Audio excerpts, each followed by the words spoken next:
I got like 15 ocarinas on my desk. This is gonna be a bit of a doozy for me to record, but you're gonna like it. I've done a lot of videos on specific ocarinas, like the Knight by Noble, the Bravura, the Imperial City Triple, things like that. But I haven't really done anything on general types of ocarinas. We're not gonna go over things like the keys of the ocarina, like alto, bass, whatever, but we will be going over the 4 main categories of instruments. This isn't comprehensive for all types of ocarinas, but the 4 categories we'll be going over are pendant, transverse, inline, and multi-chamber. Let's get started with pendants. Pendant ocarinas typically have 4 or 6 holes, but some of them have 7 or 8 for extra range. And there are 2 main varieties of pendants. The first is the first kind of ocarina ever made, which is the South or Central American, Native American ocarinas. These have been around for thousands of years, though the term ocarina is much, much more recent. These Native American ocarinas aren't that easy to find today, especially since most ocarina makers are in Europe or Asia. And most ocarinas that follow the aesthetic typically use the more modern fingering pattern. The modern or more common variety of pendant ocarinas is called the English pendant. An English mathematician named John Taylor in the year 1964 developed a system to make 1 octave of notes on an ocarina only using 4 holes. And this is via non-linear fingering. You're using different fingerings on the same holes to get different notes. Let's do a quick demo.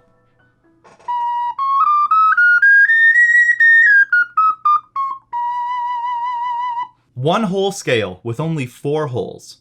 And don't let the term pendant fool you. When I think of a pendant ocarina, it is literally something I can wear around my neck. This is tiny. This could be like an accessory that I just have with me at all times. But pendant doesn't just mean a small, tiny ocarina. This pendant is a bass.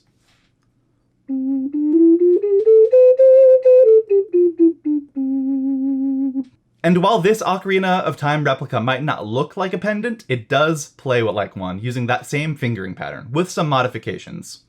In fact, this one can hit a full scale the same as a 12-hole.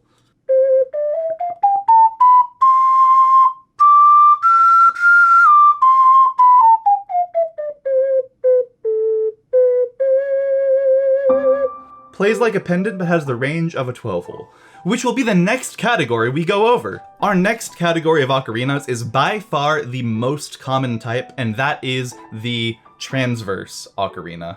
This has the shape most people expect when they think of an ocarina.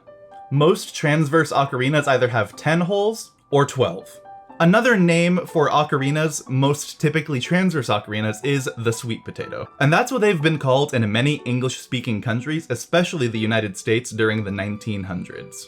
But the word ocarina actually means little goose. This term was coined by the inventor of the modern ocarina, Giuseppe Donati, in 1853 in Budrio, Italy.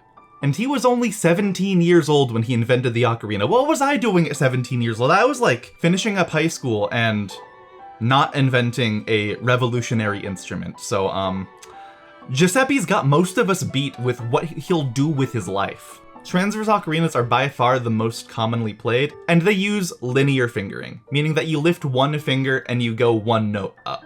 So, to show you, I'll do a quick scale and you'll see that with each note, I lift 1 finger. So,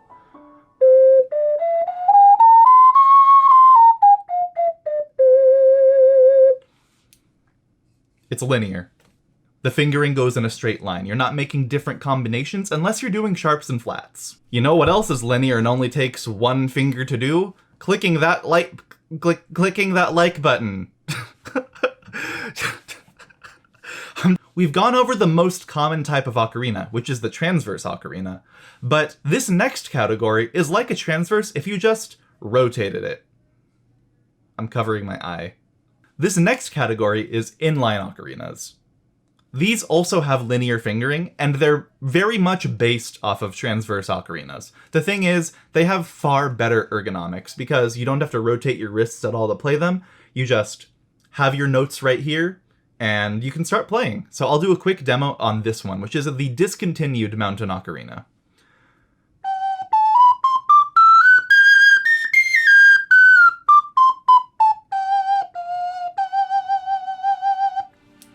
So it plays almost exactly the same as a Transverse Ocarina in terms of fingerings.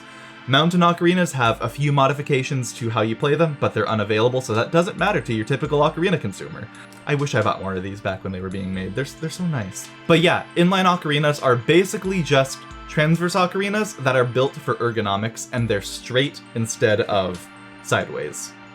And because these have improved ergonomics, let's say you practice your instrument for like 2 or 3 hours a day. If you're on a Transverse Ocarina, that twisting of wrists to hold the ocarina, it could actually cause a bit of pain down the line. Whereas with the Inline Ocarinas, because you're not twisting your wrists and it's very ergonomic to hold, you're much less likely to have any like wrist injury, carpal tunnel, or anything like that. Which is super nice, and we need more Inline Ocarina makers. Please. I've never had this issue of wrist pain when playing the ocarina because A, I don't have like 2 or 3 hour practice sessions anymore. B, most Transverse Ocarinas really don't make you rotate your wrist that much, so it's not that big of an issue anyways. Some Transverse Ocarinas have a worse wrist angle than other, like this one that's in the Italian style. I have to rotate my wrist a lot more for this, whereas the Knight by Noble is more of like a 45-degree difference for how I twist, which is really no big deal, and I've played this one for like hours straight and never had any issues with it. So ergonomics, no big deal, but for long-term situations and excessively twisty stances with your ocarina, it can help to have an inline. Last, we'll be going over multi-chamber ocarinas, which are your doubles, triples, and even quadruples.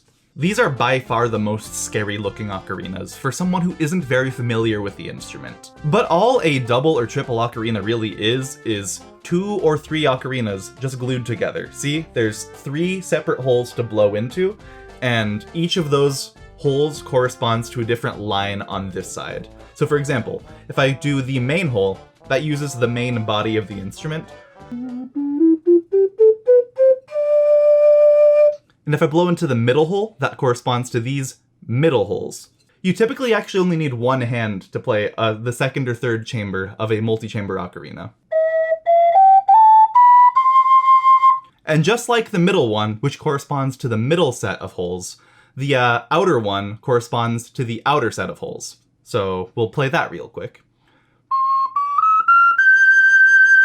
While looking at all these holes, you might think, how does one person play an ocarina like that? I can't cover all those holes. In reality, you don't need to cover all the holes. You only need to cover the holes of the chamber that you're using. The main purpose for using a multi-chamber ocarina is if you want extra range, like with the Imperial City triple right here, solo harmony like the one right here, or a combination of both extra range and harmony with ocarinas like the Songbird Triple Harmony or the Spencer Double. These ones have more overlapping notes than other multi-chamber ocarinas. And overlapping notes makes it much easier to play harmony. I'm actually working on a video that goes more in depth for the types of multi-chamber ocarinas, and I'll have a review of the Songbird Triple Harmony coming up next week, actually.